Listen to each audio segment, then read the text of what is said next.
Next is the jump statements. So, saan ginagamit ang jump statements?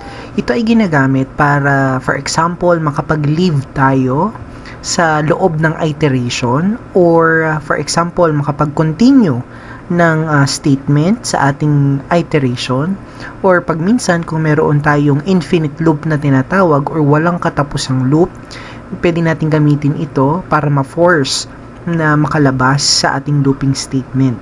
So, meron tayong dalawang jump statements na pwedeng gamitin.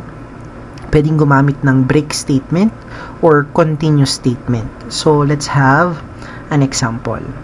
So, sa current code natin na for loop statement, magdadagdag tayo ng another if statement na may condition na n is equal sa 3. Okay? And then curly brace, mag-see out tayo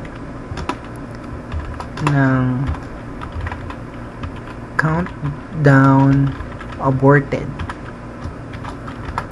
And then semicolon to end, and then don't forget to add yung word natin na break. So, ang mangyayari, since sa current code natin na for loop statement, nagdi-display tayo ng series of numbers from 10 pababa hanggang sa ang number ay greater than 0.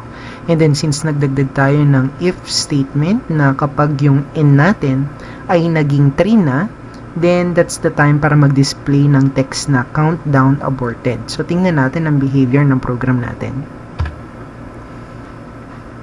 Okay.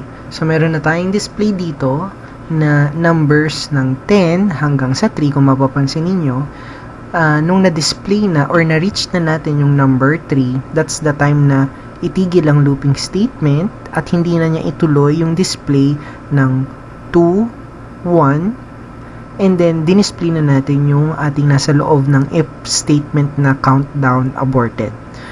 Make sure na gagamit tayo ng syntax na break pag na-satisfy natin ang if statement natin. That's the time para tumigil sa ating iteration.